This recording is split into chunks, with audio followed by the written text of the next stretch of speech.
हमने 5वें अध्याय का आरंभ करना है। 5वें अध्याय का नाम कर्म संन्यास योग है। पहले हमने पिछले सत्र में 4थे अध्याय का समापन करा था, जिसका नाम था कर्म ज्ञान संन्यास योग। इसमें हमने ये सीखा था कि ज्ञान सबसे उत्तम है। हमारे कर्म द्वारा करे हुए जो भी पाप हैं, वो ज्ञान में सारे के सारे पाप समाप्त हो जाते हैं। परंतु कर्म में पाप होते हैं, कर्म योग में पाप होते ही नहीं हैं। पर फिर भी अगर कोई पापी से पापी भी है, तो वो ज्ञान योग में अगर आता है, सांख्य योग में आता है, तो उसके पाप सारे समाप्त हो जाते हैं। ये भगवान ने अर्जुन को बताया था। हाँ, भगवान ने बताया ये भी था कि ये ज्ञान तो गुरु के पास जाकर ले सकते हो। ये भी बताया था कि ये जो ज्ञान है, यही ज्ञान तुमको अपने कर्म में लगे हुए, अर्थात कर्म में कर्म योग करते हुए प्राप्त हो सकता है। तो इसलिए तुम्हें युद्ध करना चाहिए।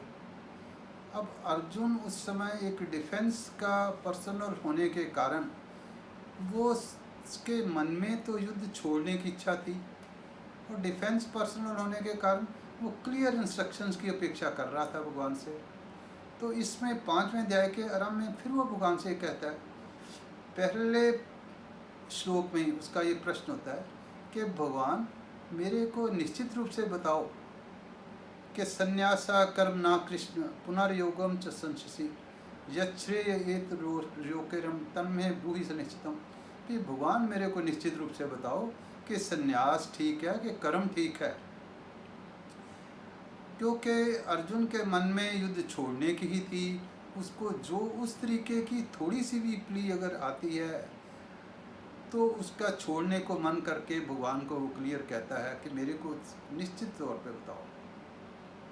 हाँ, अर्जुन एक ज्ञानी पुरुष है, सुलझा हुआ पुरुष है, इसलिए उसको जहाँ वो डाउट होता है, जहाँ वो शक होता है, जहाँ वो संशय होता है, वो भगवान से इसको क्लियर करने के लिए कह देता है।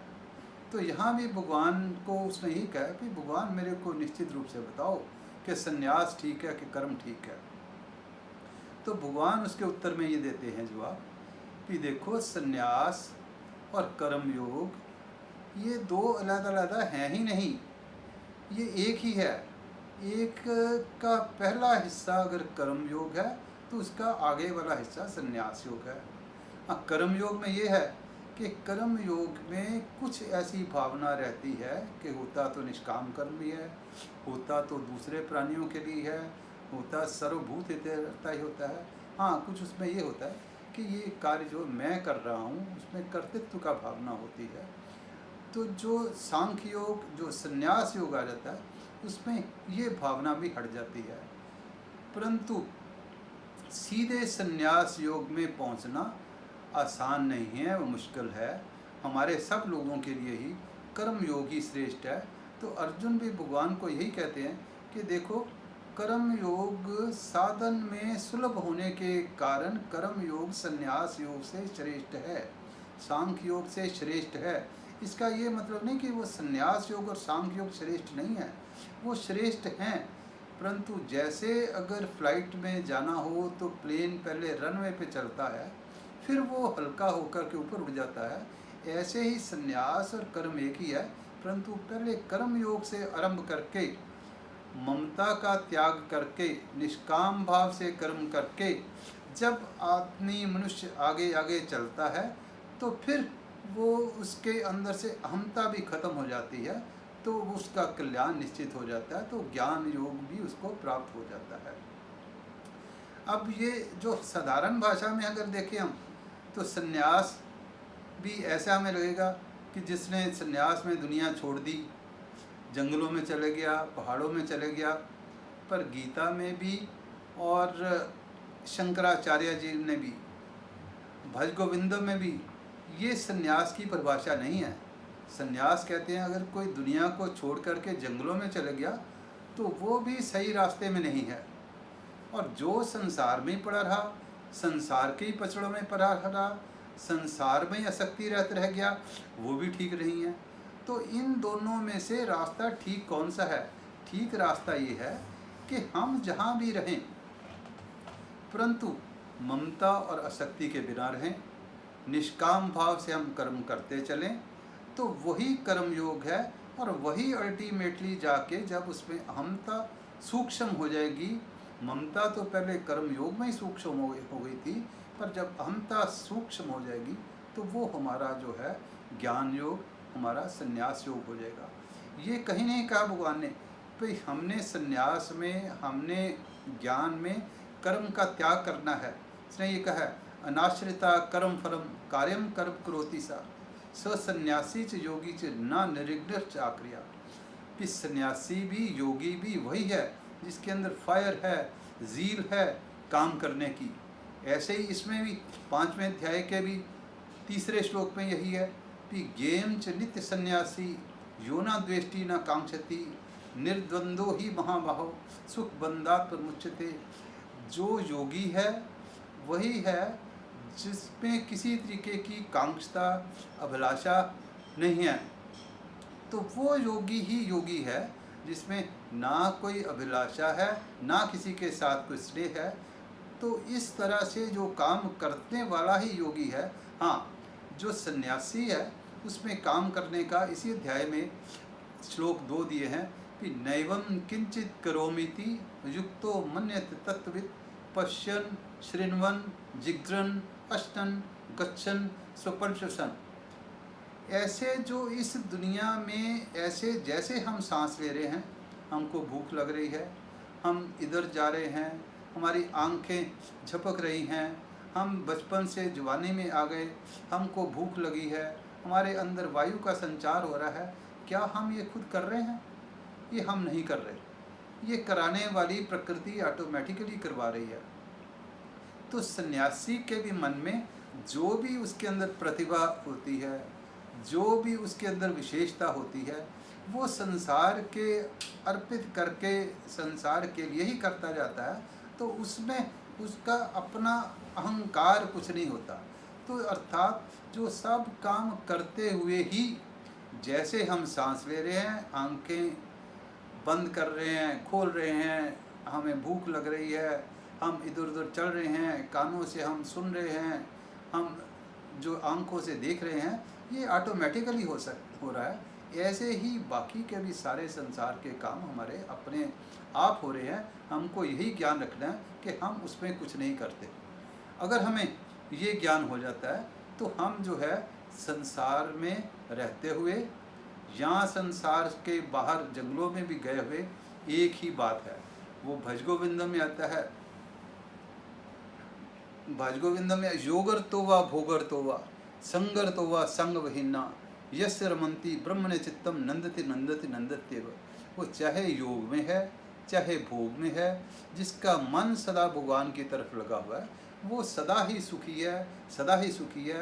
अर्थात वही सन्यासी है, वही योगी है। ना के भज गोविंदम का एक और श्लोक भी आता है, जटिलो मुंडी लुंचित केशा काशा यंबर बहुकृत वेशा पश्य नपिना पश्यति मूढ़ा युदर निमित्तम बहुकृत वेशा।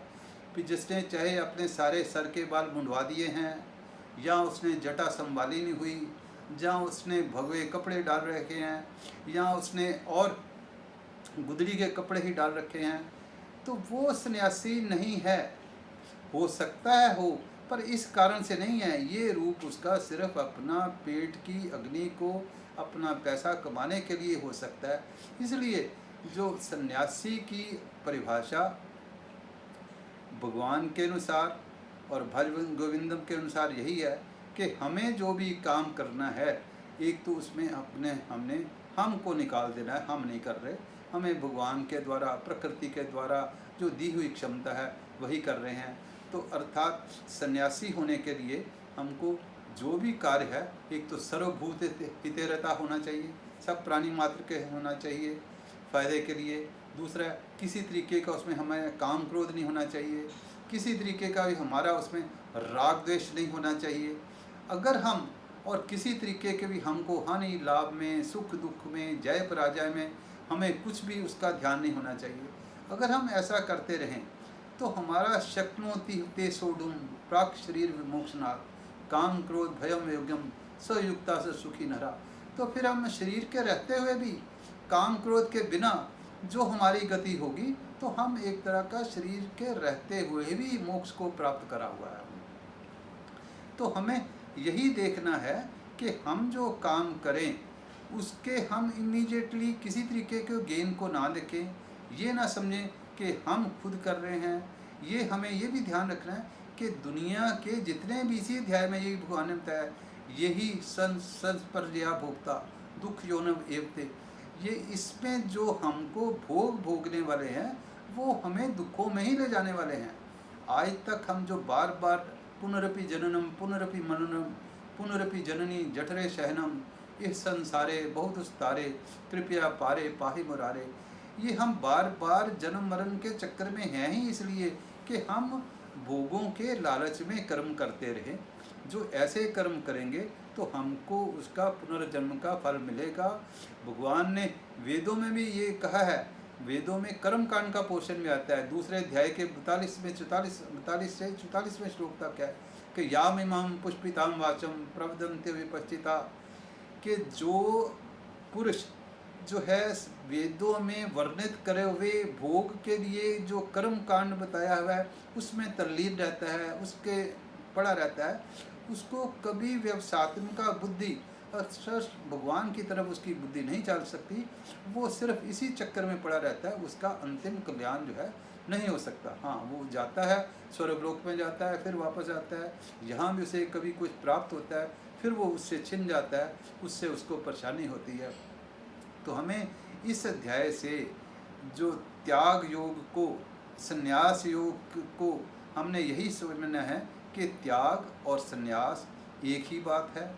त्याग में हमारे में थोड़ी सी अहमता का ट्रेस रहता है, ममता हट जाती है, निष्काम भाव से कर्म होता है, सर्वभूत रता ही कर्म होता है।